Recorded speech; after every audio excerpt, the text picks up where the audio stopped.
அரவிந்த் கெஜ்ரிவால் கூடுதல் பிரமாண பத்திரம் டெல்லி உயர் நீதிமன்றம்.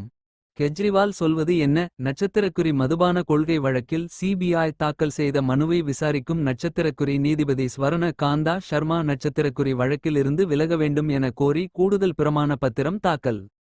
காரணம் 1. நீதிபதியின் மகன் மகள் மத்திய அரசு வழக்கறிஞர்களாக பட்டியலில் நட்சத்திரக்குறி உள்ளனர். 2. அவர்களுக்கு சொலிசிட்டர் ஜெனரல் தான் வேலை ஒதுக்குகிறார்.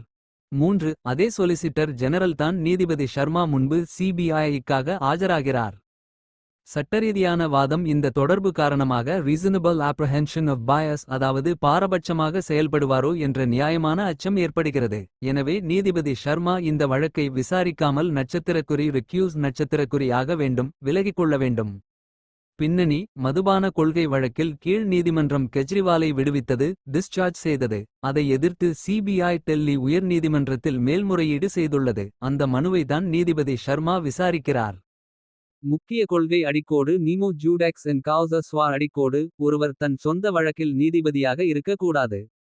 நேரடி ஆதாயம் இல்லாட்டியும் பாரபட்சம் இருக்குமோ என்ற தோற்றம் வந்தாலே நீதிபதி விலகுவது தான் மரபு. இதை தான் முந்தைய சிபிசிஐடி வழக்குல நீதி தோற்றத்திலும் பாரபட்சமற்றதா இருக்கணும் அப்படின்னு மெட்ராஸ் HC சொல்லுச்சு. நீதிமன்றம் இந்த ரெக்யூசல் கோரிக்கை மேல என்ன முடிவு எடுக்குதுன்னு பார்க்கணும்.